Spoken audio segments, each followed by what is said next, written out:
one of the amendments that will be offered is an amendment that I have introduced regarding a major crisis in this country that we just don't talk about enough, and that is the frighteningly high rate of youth unemployment in America.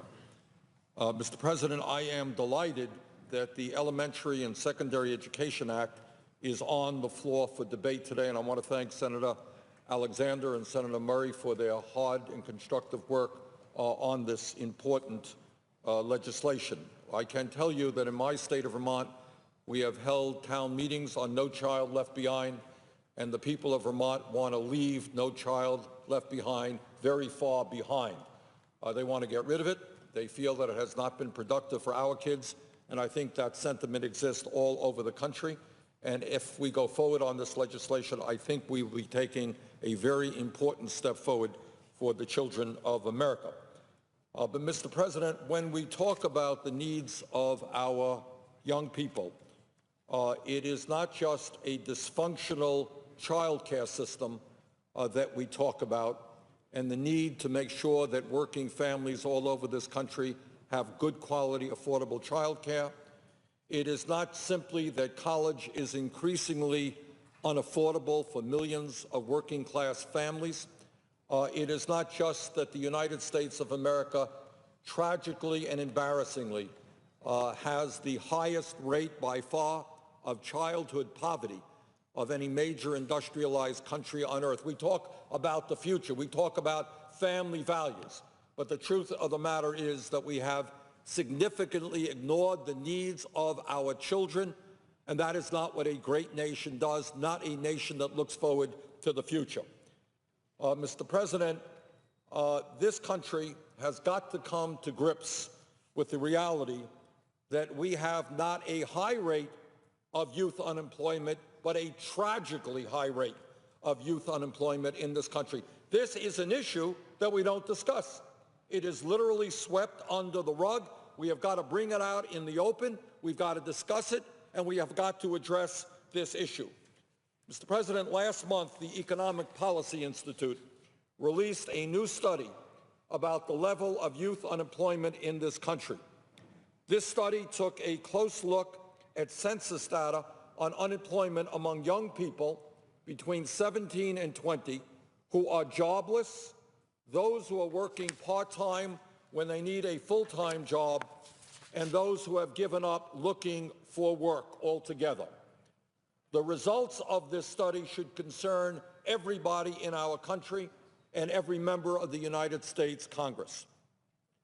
And by the way, I have mentioned these facts in the past. PolitiFact, who seems to check every statement that I make, checked it out, and what they said is these facts are basically accurate. And here is what the Economic Policy Institute found. From April of 2014 to March of 2015, the average real unemployment rate for young white high school graduates between the ages of 17 and 20 was 33.8%. High school graduates, high school dropouts, white, 17 to 20, 33.8%. The jobless figures for Hispanic kids in the same age group was 36.1%. And incredibly, the average real unemployment rate for African-American high school graduates was 51.3%.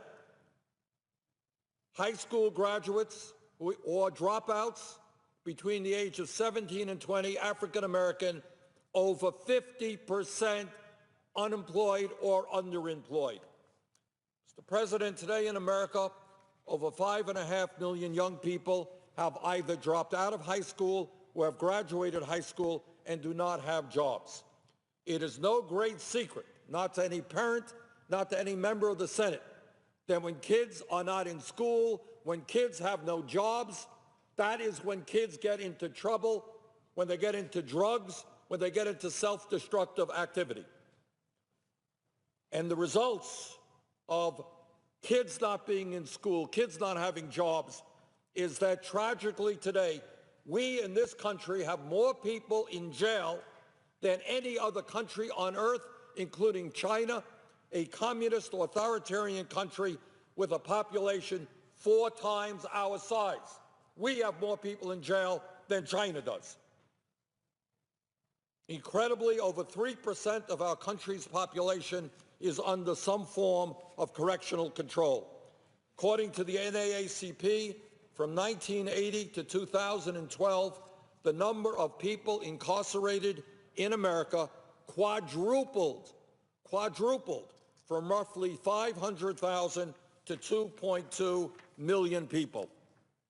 A January 2014 study published in the journal Crime and Delinquency found that almost half of black males in the United States are arrested by the age of 23. That is an unbelievable statistic and a tragic statistic. And if this current trend continues, 1 in 4 black males born today can expect to spend time in prison during his lifetime. What a tragedy this is. We cannot ignore it. We have got to deal with this reality.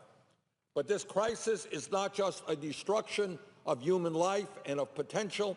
It is also very, very costly to the taxpayers of our country. In America, we now spend nearly $200 billion on public safety, including $70 billion on correctional facilities each and every year. Mr. President, it is beyond comprehension that we as a nation have not focused attention on the fact that millions of young people are unable to find work and begin their careers in a productive economy. That's what young people want to do. They want to get out, they want to get a job, they want to earn some money, they want to become independent from their parents, they want to begin a career ladder. But for millions of these young people, that is not taking place today. And let me be as clear as I can be, and that is, it makes a lot more sense for us to invest in jobs and education than more and more incarceration and more jails.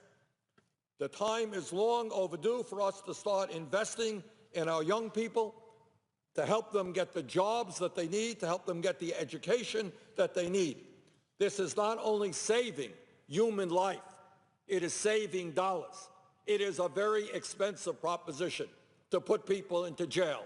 And many of the people who go to jail come out of jail, they go back to jail.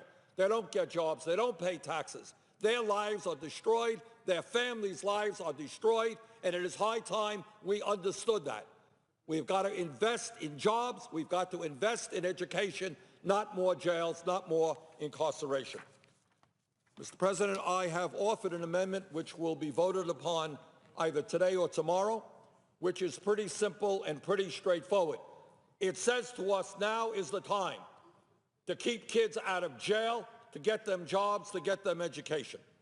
This amendment would simply provide $5.5 billion in immediate funding to states and cities throughout the country to create 1 million jobs for young Americans between the ages of 16 and 24.